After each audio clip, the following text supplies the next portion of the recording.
Hello everyone, my name is Veritas and welcome back to Destiny.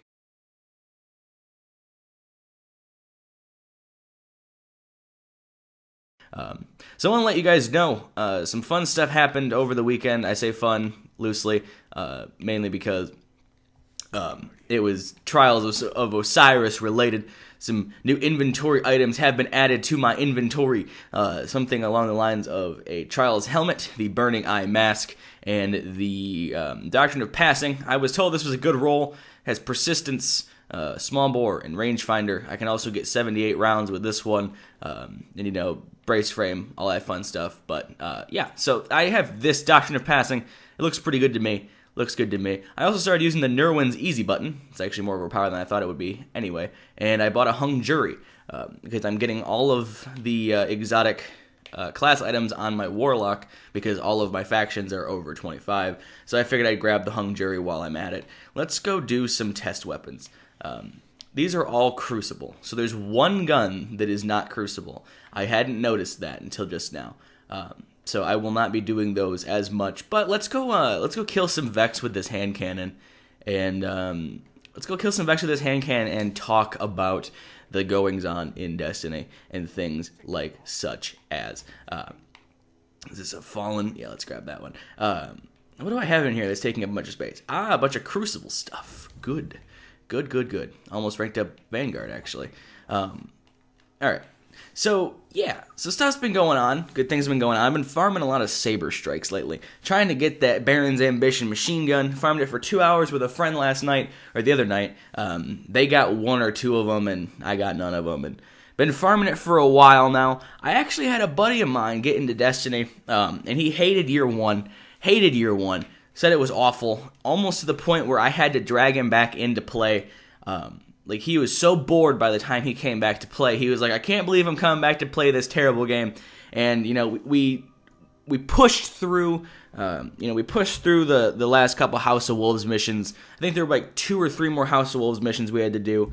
And once we got past those and we got into, we got to Phobos. As soon as we launched Phobos and you had that big explanative cutscene, and then you had, Mara Sov taken out or trying to take out the Dreadnought, and all of the exposition, and then the first mission started, and it got really, cinematic and scenic, and there was discussion amongst the Vanguard. It's amazing how much different Year 2 is than Year 1. It's actually, completely amazing how much different Year 2 is than Year 1. Because I was going through, I was basically his backup, a ghost in the machine, a shadow of veils behind him, just kind of hanging out behind him. If he needed help on a knight or an ogre, I would poke it a little bit. I'd tether some bosses and stuff like that, just trying to help out a little bit, not trying to push through the story or anything. But the first, vanilla campaign had really no explanation to any actions. And I've come to this conclusion with how the years have gone by so far. Vanilla had next to nothing.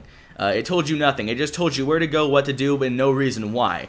When it came to Dark Below, you had Eris Morn going, "My fire team went down into the pit, and you will be the reckoning of my vengeance," and shit like that. So you had a little bit of exposition from Eris. And then House of Wolves came along, and you had Petrovenge and Varix the Loyal discussing, the House of Wolves' treachery. So you had 2 people talking then. So you went from almost nobody talking to 1 person talking to 2 people talking. And then you get Taken King.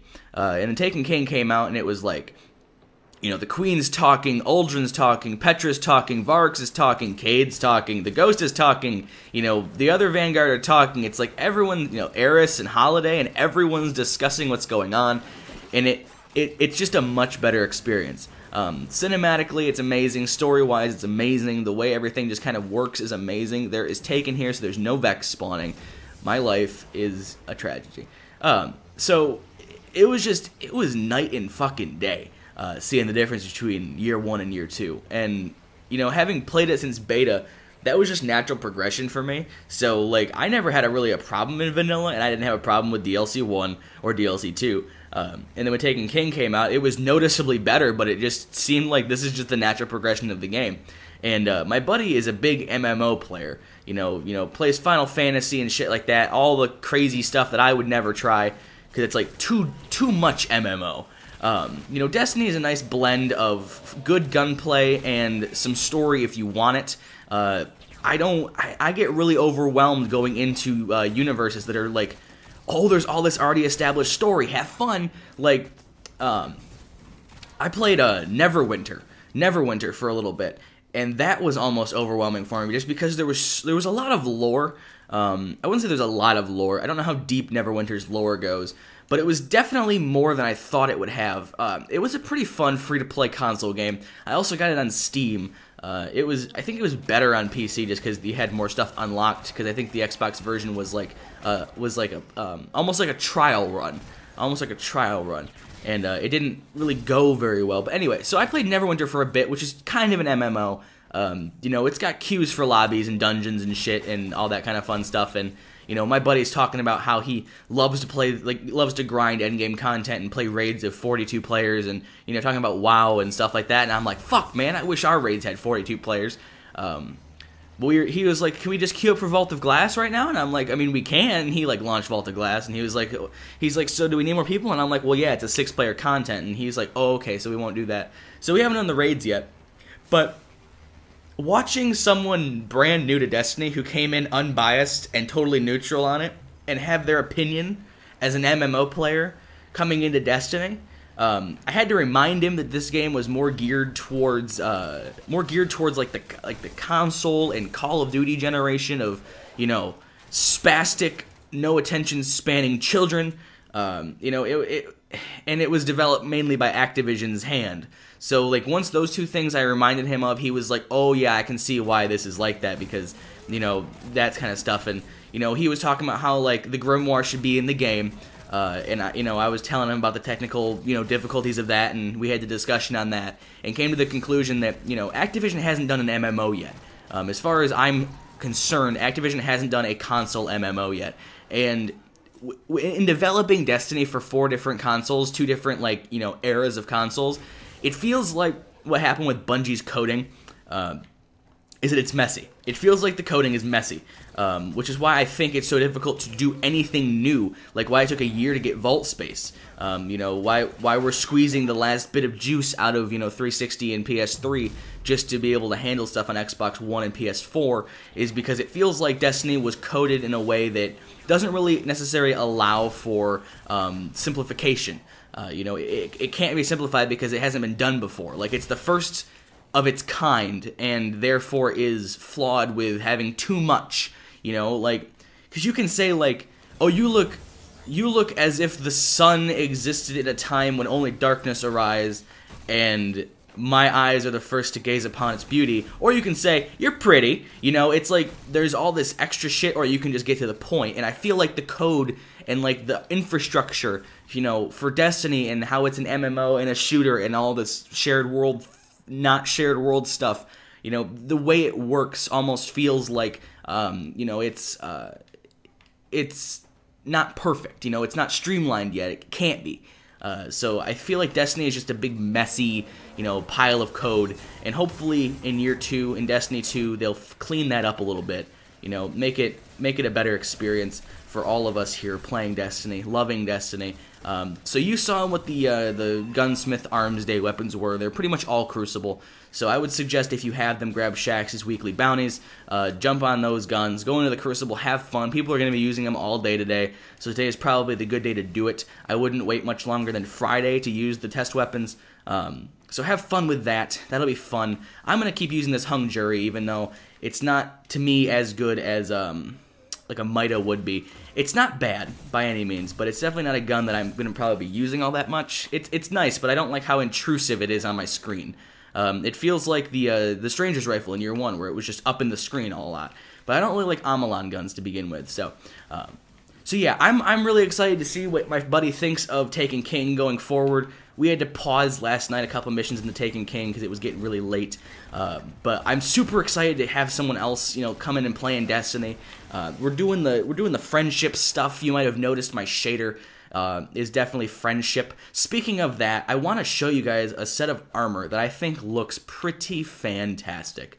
Let me find out what it was again. I think it was, oh shit, what was it? Was it this, that, and this? No, not that. Might have been that. Yeah, it's that with this cloak. So this armor essentially is my favorite in the game. Let me throw on a gun that isn't, obvious with this armor. But this armor, to me, just looks gorgeous. Like, this, to me, is a beautiful set of armor. I look like a knight. It's pretty freaking cool.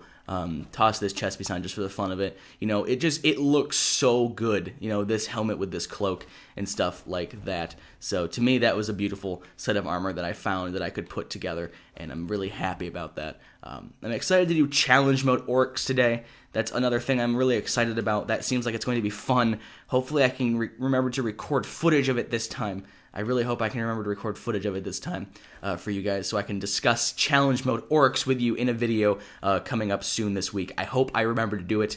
I'm going to write it on my hand, tape it to my forehead, burn it into my phone, scribble crazy markings like Ratman on the walls with paint and blood. Hopefully I remember to do it. Companion cube, the cake is a lie.